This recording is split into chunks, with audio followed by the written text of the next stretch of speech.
Hi, everybody. I'm Tony Wilson, and this is my good friend and co-host, Adrian Wright. And this is The Supernatural and Beyond. Well, we have been talking about the firmament. There are two basic perspectives. There's of the round Earth type, and then there's of the flat Earth type. And again, Adrian, you've been really on this particular topic, so I'm going to turn the mic back over to you and just let us know what the physical properties are, the physical locations of the firmament. Right. Okay, so with the firmament, there's several different beliefs out there. Like, wherever you go, people have a different idea of the actual firmament, what it's made out of, where is it exactly. So based on what's out there, everybody seems to have a different belief. So personally, I feel like the firmament is outer space, what we call outer space. Right. But then there's people that actually believe there's a physical dome-like structure or spear-like structure outside of the round Earth or flat Earth, whatever your belief is. Yeah, whatever your bread and butter is, So with that, there's an actual physical structure. It's physically somewhere. So some people scientifically might say it's the ozone layer, might say it's the stratosphere or the atmosphere. Mm-hmm. Myself, I believe that it is the actual fabric of the space-time, where the stars, the moons, the planets, where everything kind of floats out there outside of Earth. Outside of Earth. Yeah. And then, there's the dome theory. And that's like an actual physical dome where some people have shot like rocket ships at it, or there's even theories out there or videos out there where some people say that the governments of the world shot nuclear weapons at it to try to actually open a hole in it. Right. But personally, I just believe it's outer space, outside of the atmosphere, where there's no more oxygen. You might have heard the term vacuum of space, stuff like that. Right. So, Tony, what's your perspective on the actual physical location? Where would you say it is?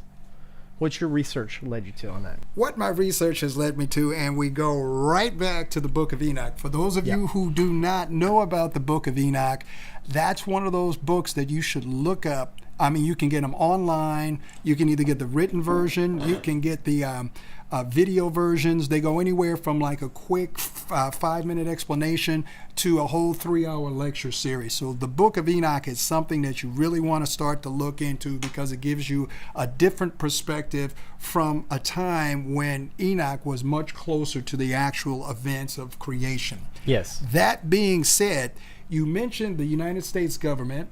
There were other governments involved as well, Russia. And one, as you keep looking into this, you keep running into the same guy. And this guy's name is Admiral Perry. And what Admiral Perry was, he was like a real-life Indiana Jones. Okay. And he did all kinds of exploration. He was the youngest admiral in the history of the Navy at that time. He came through World War II. And a lot of his exploration took place right after the war. Okay. Now, I'm going to take just a little rabbit trail here, because we're starting to get into what they call conspiracy theories. Right. And cover-ups. And this is where it gets really interesting. Yeah. Okay, back in 1946, 7, and 8, there were suspicions that the Nazis, I'm not talking about Germany, I'm talking about the Nazis. And the reasons why I specify Nazis, the Nazis were occultic. Yeah. They were looking for the dark side. Straight evil. I believe that they were in contact with fallen angels, demonic spirits, and they were worshiping the old gods. Okay. They were also doing genetic engineering, which also happens to take us back to why the world was flooded in the first place. Yeah, back to Enoch, back to the times of Noah. Yes, where there was just all kinds of evil things running around on the face of the earth.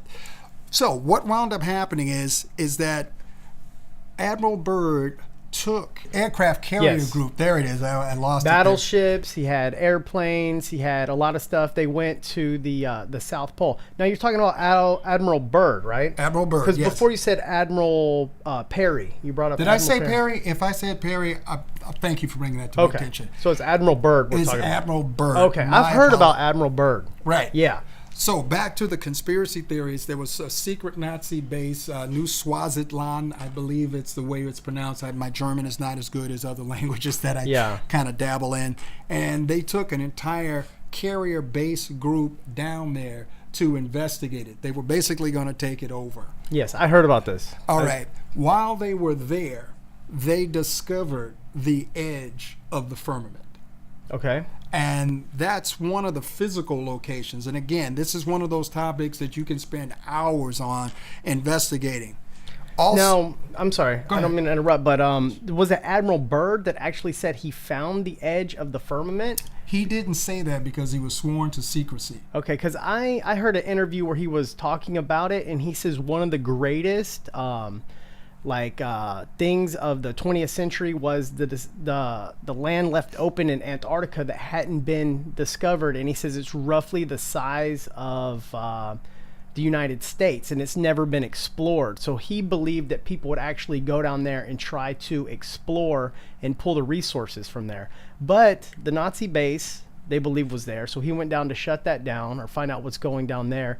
And everything you said about the Nazis and all that stuff, I heard all that stuff with their research and the fallen angels and you know, the demonic and all that kind of stuff. So that was going on down there. That was interesting. And one of the reasons why the Nazis were so just hell bent on getting this information was because, like in the Book of Enoch, the fallen angels brought technologies that were given to mankind. Yeah. And so they wanted that so that they could be able to go ahead and just conquer everything, including the fallen angels. That's how the corrupt mind of man works. There was also another there was also another operation funded by the United States Navy called Operation Fishbowl. Fishbowl, okay. Once they found the edge of the firmament, they wanted to know how high it went up. Okay. So what they were doing, they were shooting nukes up to try to either break it or just try to figure out, well, what's really going on. Now, take into consideration this was happening in 1962, and nukes were not easy to produce. Right. Very expensive. Very expensive. So we've got Russia, at least Russia, United States, and there were several other nations that signed on to a treaty that said, okay, we are not going to permit exploration of Antarctica, and you can only go down. They weren't going to explore it. So the point is, along with the conspiracy theorists, is why would the governments of the world, the major world powers at the time, expend all of that time, energy, and money to try to do what they call atmospheric testing? Right. Well, from my understanding and research in history, that was during the Cold War era, right? 60s, yes. So the U.S. wasn't really communicating that much with Soviet Russia, and we were in the arms race. So they were developing and they were testing their nukes, and we were developing and we were testing our nukes. Kind of like North Korea got in trouble a few years ago for testing, you know, underground nukes, and there's been peace treaties signed with other nations for testing their own nukes. And one of the things about when you use a nuke, or when you test an atomic bomb or whatever, you can go back to old World War World War II videos where they would test nukes, and they were on those islands, and they would see the flash, and they would see the mushroom cloud, and they would see all the destruction that the nuke would cause. So my question would be, if they shot it at the dome, would like a lot of people see it or catch it on video, or how would that work? Well, the world was not as connected as it is today. You could go out into the middle of the Pacific Ocean, do something, and nobody would know about it back on mainland China or the U.S. Yeah. Thanks, guys, for following us here at the Supernatural and Beyond. Please like the video, leave us a comment, or subscribe for more content.